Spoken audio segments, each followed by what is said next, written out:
Yang membuat orang tidak sholat sunat rawatib adalah dulu diajarkan sholat sunat dilaksanakan berpahala, tidak dilaksanakan tidak apa-apa.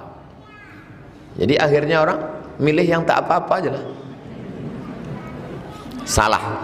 Guru kita tak salah, kita yang salah paham. Jadi kita laksanakan, kita ajarkan ke anak kita, apa sholat sunat tu mak? Apa sholat sunat tu ya? Kalau kau laksanakan ini, maka Allah menjaga kau supaya tak masuk neraka.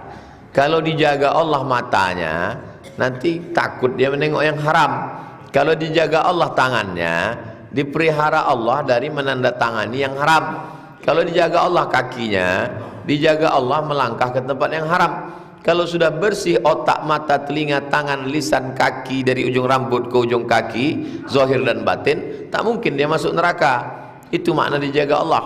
Bukan maknanya tetap dilaksanakan 4 rakaat, segala dosa dilakukan. Ketika ditanya, kau kenapa buat dosa? Aku sudah diharamkan Allah masuk neraka, karena sudah ku buat 4 rakaat sebelum asar. Hadisnya betul, orangnya error. Jadi banyak sekarang orang mengaji hadis, hadisnya sahih, pemahamannya sakim. Sakim artinya sakit, sahih artinya sehat. Hadisnya sehat, orangnya sakim. Itu tentang 4 rakaat sebelum asar. Sholat sunat banyak-banyak ini sehat. Apa kita yang sehat? Mengalir darah. Tegak, rukuk, sujud. Tegak, rukuk, i'tidal, sujud, duduk anda sujud, sujud. Lutut-lutut meregang. Kaki-kaki sehat. Makanya Nabi Muhammad SAW tak pernah sakit, sehat walafiat. Bangun malam solat, duha solat, siang solat, qabliyah, ba'diyah. Ayatnya Pak Ustaz, faqra'u ma tayassara minal Qur'an, baca apa yang mudah bagimu dari Quran. Itulah mengapa anak-anak kita MDA juz 30 amma yatasaalun, supaya diulang-ulangnya ayat itu ketika sholat. Kami dulu tak ada sekolah MDA Pak Ustaz, jadi kami tak banyak kali hafal ayat apa lagi. Ayat itulah, qul huwallahu itu juga apa lagi. Tidak ada kewajiban membaca ayat tertentu. Hukum membaca ayat dalam mazhab Syafi'i sunat. Yang wajib adalah Al-Fatihah, rukun solat.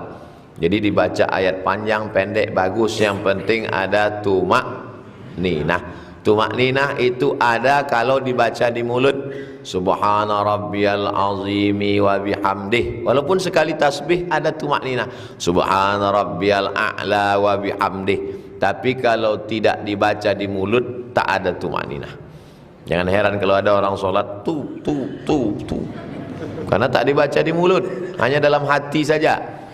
Jadi salah satu kunci ada tumak ninah, dibaca di mulut. Sami Allahu liman hamidah. Rabbana lakal hamdu mil'us samawati wa mil'ul ardi mil'u ma syi'ta min syai'in ba'du. Allahu akbar. Subhana rabbiyal a'la wa bihamdihi. Subhana rabbiyal a'la wa bihamdihi. Subhana rabbiyal a'la wa bihamdihi. Allahu akbar.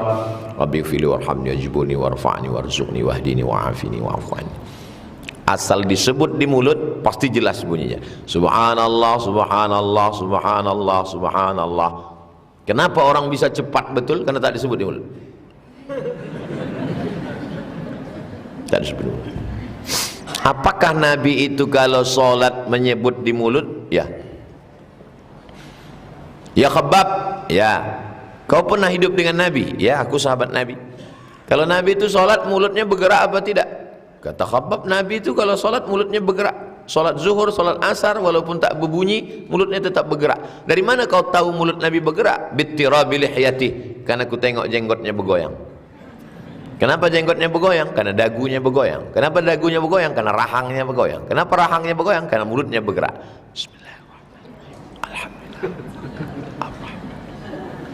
Jadi yang selama ini sholat mulutnya diam, kok kenapa sholat mulut kau diam? Masih syukur aku sholat, kawan aku tak sembahyang lagi. Inilah yang membuat orang tak beribadah. Kita kalau mau menengok tentang ibadah, tengok ke atas. Tengok ulama-ulama yang sholat sunat ya banyak sekali. Ada imam namanya Imam As-Sajjad. Tempat kita sholat tu sajadah. Sajjad, orang paling banyak sujud. Satu hari dia bersujud alfa rakaat, 1000 rakaat. 2 rakaat solat berapa kali sujudnya? 4.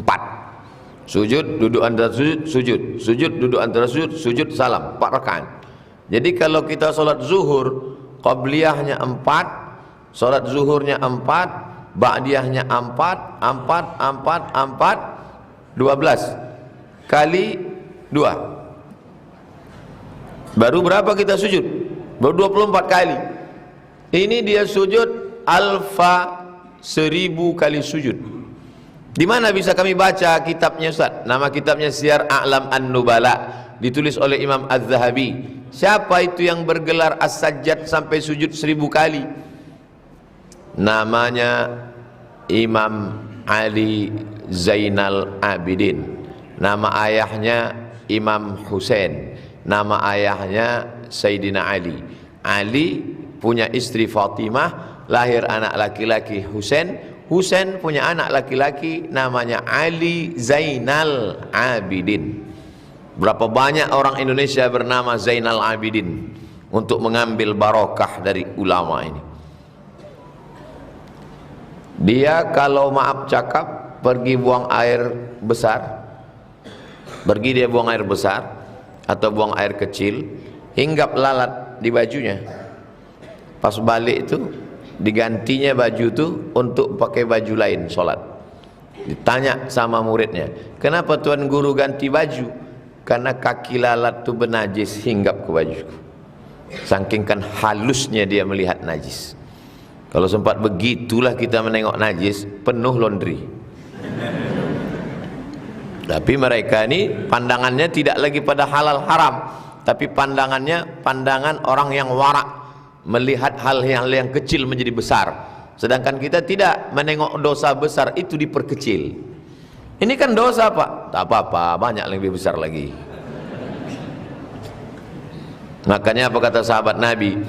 Dulu kami melihat dosa-dosa besar itu sangat besar sebesar Uhud. Dosa-dosa kecil itu sangat besar sebesar Bukit Uhud. Kalian sekarang melihat dosa sebesar Uhud kecil-kecil. Sampai zaman kita sekarang orang tak menganggap dosa sebagai dosa. Nauzubillah. Tak tahu kita macam mana zaman anak cucu cicit kita nanti di masa akan datang. Tapi kalau kita jaga solat-solat sunat ini, hatinya hidup. Banyak orang hidup hatinya mati, tak ada rasa peduli. Kalau sudah hati itu mati, summum bukmun umyun, pokak, tuli, bisu, buto, komplitlah sudah. La yaqilun, tak bisa diajak berpikir. La yubsirun, tidak bisa menengok. La yarji'un, tak tahu jalan balik. Rapat dengar pengajian tak lagi masuk. Summum bukmun umyun. Yang mana pertama kali dikunci? Khatamallahu ala qulubi. Jadi solat-solat sunat, zikir, pengajian itu menghidupkan qulub. Qalbu apa qulub Pak Ustaz? Kalau satu qalbun, kalau banyak qulub, hati. Kita mau perjalanan jauh. Ini sebentar lagi habis dari sini acara khitan ceria, kami pun langsung menuju Kuntu untuk masuk ke hutan Batu Tilam. Tangan dijaga, kaki dijaga, mata dijaga, kaki ngijak rem, tangan pegang porsneleng, mata melihat, semua. Tapi begitu jumpa di simpang tertulis hati-hati. Luka di kulit, luka di mata. Tapi orang bercakap, gimana perasaan kau? Sakit? Hati. Maka kita jaga hati. Sebetulnya Pak Ustadz yang sebelah kiri itu hati apa jantung? Sebesar genggaman orang. Ala fil jasadi mudghah. Ketahuilah di dalam badan jasadmu itu ada segumpal, segenggam, sekepal. Idza salahat salahal jasadu kullu. Kalau dia baik, yang lain ikut jadi baik. Kata dokter, itu namanya jantung. Kata orang yang berpuisi, itu namanya hati, berkelahi. Maka kita damaikan aja mereka, kita pakai dua-duanya, jantung hati. Yang mengartikan itu jantung itu menurut ilmu kedokteran. Yang mengatakan itu hati itu pakai ilmu perasaan. Kalau hati ditunjuk sama dokter itu kan ada yang di rumah sakit gambar orang anatomi tubuh tapi dibuka kulitnya. Yang hati itu yang di tengah nih. Maka kalau orang ditinju waktu latihan karate, uluwati nih, aduh sakit. Hati itu yang di sini, liver. Kalau yang di sini itu jantung. Nah, tapi karena kita sudah terkadung mengatakan itu hati, kita pakai dua-duanya. Kaulah jantung hati, kata dia. Makanya kalau kita jumpa orang, kemana Pak Pulan, Ibu Pulan yang dulu selalu ikut pengajian? Udah meninggal bulan lalu Pak Ustadz. Kenapa kita tak tahu? Meninggal mendadak karena serangan jantung. Tak ada pernah sebut si anu meninggal kenapa? Kena panu, tak ada. Sebagaimana urgennya jantung di dalam tubuh fisik manusia, begitulah Allah membuat perumpamaan. Jadi kalau hati jantung ini hidup, maka matanya menjadi hidup, telinganya menjadi hidup. Solat sunat ini, apalah guna solat sunat ini? Menghidupkan jantung, menghidupkan kalbu, supaya jangan sampai dia buta, mati, tak bisa merespon apapun.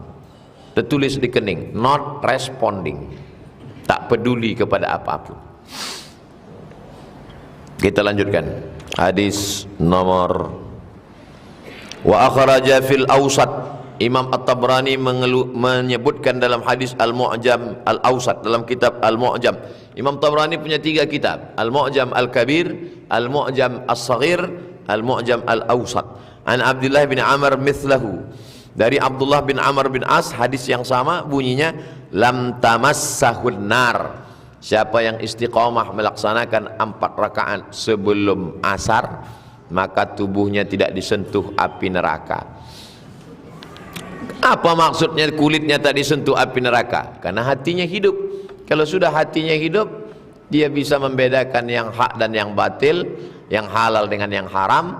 Dijaganya matanya, dijaganya telinganya, dijaganya lisannya. Ustaz Somad, gimana caranya supaya kami istiqomah? Jaga solat sunat. Gimana supaya kami ini bisa hati kami tak lupa kepada Allah? Jaga solat sunat. Mudah-mudahan kita tidak hanya sekedar mengaji, tapi setelah ini kita berubah menjadi orang yang istiqomah menjaga solat sunat. Alhamdulillah Ustaz, dulu suami saya tak sembayang, setelah ikut pengajian Ustaz sekarang sudah solat.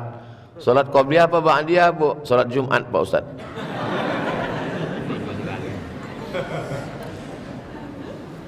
Hadis 164 dari Abu Hurairah. Kenapa orang-orang Arab ini namanya pakai abu? Pantang menyebut nama. Jadi orang Arab tak mau menyebut nama. Biasanya disebut nama anak pertama. Siapa nama anak pertamanya? Anak pertamanya Husain, Abu Husain. Anak pertamanya Muhammad, Abu Muhammad. Atau tidak pakai nama, tapi apa yang dekat dengan dia. Dia selalu kemana-mana bawa kucing, Pak Kucing.